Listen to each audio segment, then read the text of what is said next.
Você acredita mesmo que o seu jejum, a sua oração, a sua intercessão e as suas ofertas foram em vão? É isso que você acredita? Chegou um tempo em que a palavra profética e a voz profética há de se existir temor e respeito nos quatro cantos desse país chamado Brasil e dessa terra, desse planeta onde nós estamos. Chegou o tempo do mesmo temor que existia na época de Daniel, na época de Ezequiel e principalmente na época de Elias, ser estabelecido no nosso tempo. E aprenda, como era na época de Jesus. Outrora Deus falou conosco através dos profetas, mas agora Deus tem falado conosco através do seu Filho. Deus levantou uma geração de filhos profundos, que não só recebem a mensagem profética, como têm acesso ao coração de Deus e através de um relacionamento conhecem o que Deus está fazendo. Lembra-se? Jesus dizia, eu só falo o que eu ouvi meu pai falar, só ensino o que meu pai me ensinou e eu só faço o que eu vejo meu pai fazendo. É esse tempo que eu estou dizendo para você que chegou. Dá uma observada nessas mensagens bem rapidinho aqui dentro. São mensagens de maldição, falso profeta, o que você disse não aconteceu, Lula ganhou, primeiro turno, segundo turno. São tantas mensagens, são centenas de milhares de mensagens de pessoas que hoje, infelizmente, não temem a voz de Deus. A pergunta que eu faço para você que te mandou essa mensagem, tem coragem de voltar nas nossas redes de relacionamento depois e pedir desculpa? Vai ter coragem de fazer? Se você não voltar, eu já te perdoo. Porque todo mundo um dia não conseguiu acreditar quando tudo diz ao contrário para os seus olhos, para os seus ouvidos e para os seus sentimentos. Aprenda isso. No relacionamento com Deus, nós não dependemos da vista, nem da audição, nem do que nós sentimos. O que define o que nós sabemos não é o que nós ouvimos pelo lado de fora. O que define o que nós sabemos é o que nós ouvimos pelo lado de dentro. Isso é relacionamento com Deus. Aprenda isso desde agora e isso vai te ajudar extremamente, extremamente, extremamente. Dia 1º de novembro aconteceu algo sobrenatural.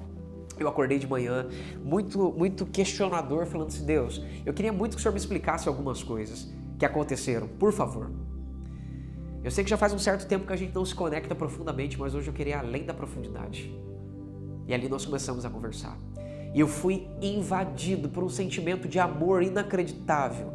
Amor esse que já fazia tanto tempo que eu não sentia naquela profundidade toda.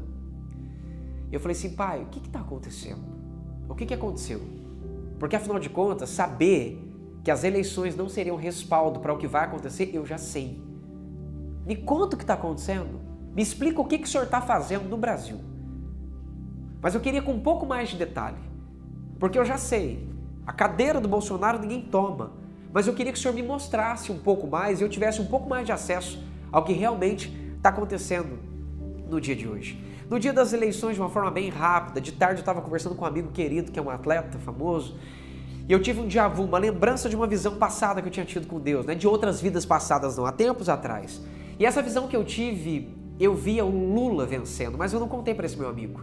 Antes da apuração dos votos, aqui numa ceia profética, nas orações, se você percebeu, eu nem toco no assunto que ele vai ser vitorioso na live, para você ter uma noção, porque eu já sabia o que ia acontecer. Eu chamo minha esposa num canto e falo assim, nega, olha, escuta, é bem provável que a visão que eu tive aconteça. O déjà vu que eu tive aconteça. Eu falei, qual foi? Foi o Lula ganha. Ela, não, mas não pode. Eu falei, mas filha, vai acontecer. Ou seja, batatinha quando nasce espalha ramas pelo chão. Foi o que aconteceu. Luiz Inácio Lula da Silva vence as eleições no segundo turno, né? Incrível, não foi? Eu sei que foi. Depois que passa isso, no dia 1º, eu vou conversar com Deus.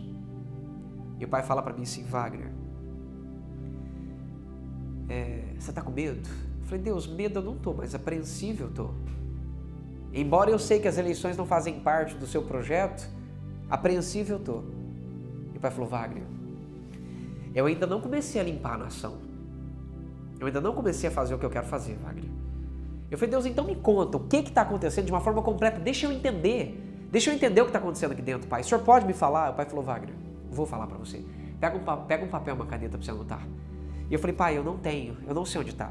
Além de ser invadido de forma profunda pelo amor de Deus, a conexão ficou extremamente tão forte que eu não conseguia ver mais nada ao meu redor, a não ser eu e ele. Absolutamente eu e ele. Eu falei, Deus, eu não tenho papel e caneta aqui. Ele falou, então pega o seu celular e anota. Eu peguei meu celular e eu anotei.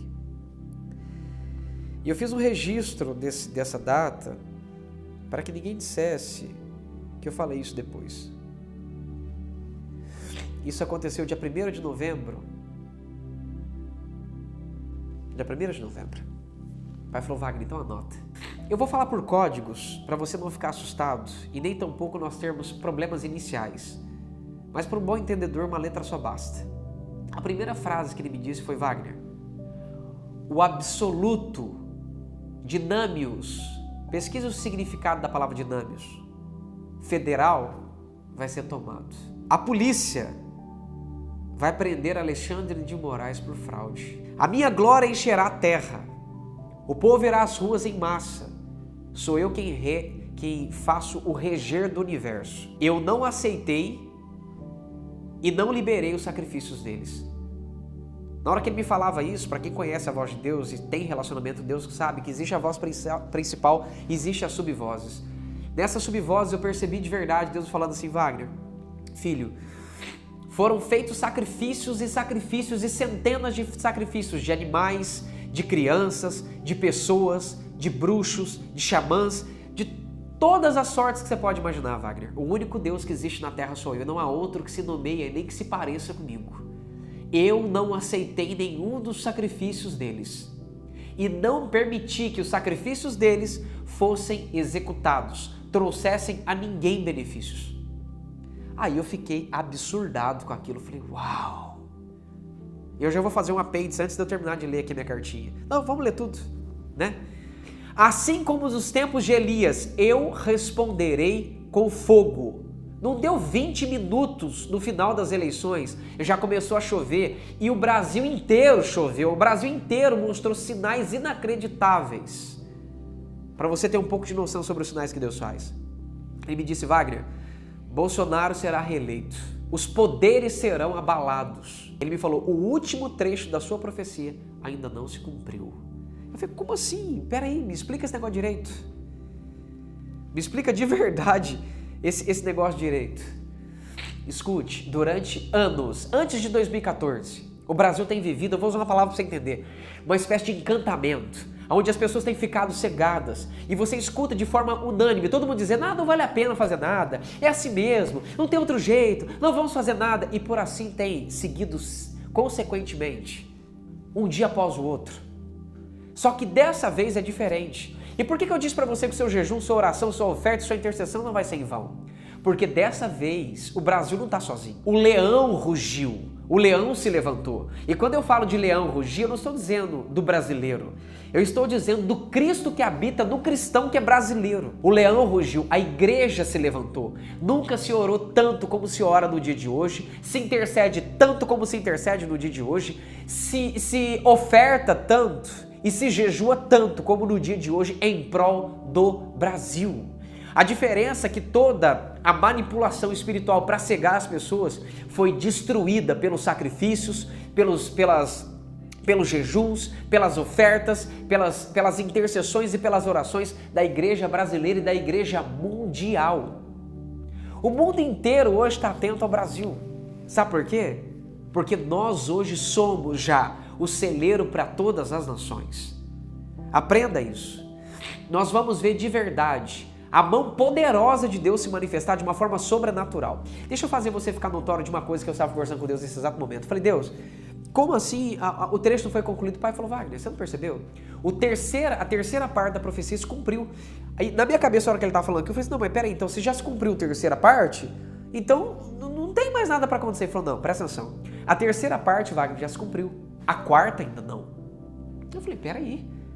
Foi eu que profetizei. Ele falou, mas quem falou de dentro de você foi eu. Volta lá e escuta o que você falou, porque você não sabe o que você falou. Eu falei, eu não sei, é? Vai eu pegar o vídeo, fui lá na fonte original, que eu sei onde tá, dentro do Facebook, corri atrás, peguei o vídeo e fui assistir. Realmente, os magistrados entraram numa afronta contra Bolsonaro para arrancar a cadeira dele. Essa é a terceira profecia. E isso não aconteceu. Eles não removeram ele. A profecia se cumpriu e eles não conseguiram fazer isso. Tentaram de todas as formas colocar e emplacar um impeachment no nosso presidente, mas desculpa, foi Deus quem o colocou no Brasil. Deus o escolheu e ele não faz parte do sistema. Ele não se adequa ao sistema, ele não fala igual ao sistema, ele não se comunica igual ao sistema, ele não anda igual ao sistema e ele não aceita o sistema. Ele é completamente diferente do sistema. E hoje, por causa dele não ter uma linguagem polida, se comportar polidamente e não agir igual a todas as demais pessoas que se portam diplomaticamente nos vernáculos linguísticos, as pessoas tentavam produzir rejeição dele, mas desculpa. Deus escolheu esse homem para ele estar aqui. E é uma vontade dele. E se Deus escolhe alguém, não cabe a nós decidirmos alguma coisa ou não. Cabe a Deus, porque ele tem o soberano poder. Todo o poder emana de Deus, mas vem e passa por dentro do povo e é liberado dentro da nossa nação. Aprenda isso. Então, a terceira parte da profecia já se cumpriu. No mandato de 4 anos do Bolsonaro, ninguém o tirou de lá. E agora nós estamos na terceira parte. E na conclusão de algumas partes anteriores, onde eu disse para vocês que Deus faria uma limpeza. A limpeza não é, queridos, com toda a clareza do mundo, alguns senadores, alguns governadores que entraram dentro do poder. Não, essa não é a limpeza. A limpeza vai acontecer agora. Deus vai remover toda a corja de ladrões do nosso país, toda a sujeira existente do nosso país. Eu disse que ele faria como sabão de lavandeiro, para alvejar. Então nós teremos, de verdade, os maiores escândalos aparecendo. Você vai cansar de ver tantas notícias novas e tanta sujeira nova sendo lançada no ventilador. E o pai me falou: Wagner, eu ainda não cumpri a quarta parte da profecia. Então aguardem. Ninguém vai remover a cadeira do nosso presidente. Ninguém vai remover. Então aguardem e vejam. O temor da palavra profética será notório no Brasil e em todo o mundo. Mas eu te digo como filho do Deus vivo. Você com os seus olhos e com o seu coração, crendo ou não crendo, você vai ver as mãos de Deus operarem de forma sobrenatural. Nunca se ouve tantas pessoas na rua como no dia de hoje. Não tem líder, porque o líder é o próprio Deus. Deus tem removido a cegueira, as escamas dos olhos da população brasileira, para que de verdade toda a sujeira saia do meio do nosso país. Essa nação é de Jesus. Essa nação será governada pelos princípios da palavra de Deus e ninguém removerá isso. Guarde isso no seu coração e que o Pai te abençoe. Fique firme, permaneça de pé, creia irrevogavelmente, faça a sua parte, continue em oração, continue em intercessão, continue levantando ofertas pelo seu país e continue de verdade se posicionando como um verdadeiro filho de Deus e uma verdadeira filha de Deus. O nosso Deus está conosco e chegou o tempo de cantarmos e de sorrirmos. Que o Pai te abençoe em um nome precioso do Filho de Deus chamado Jesus o Cristo.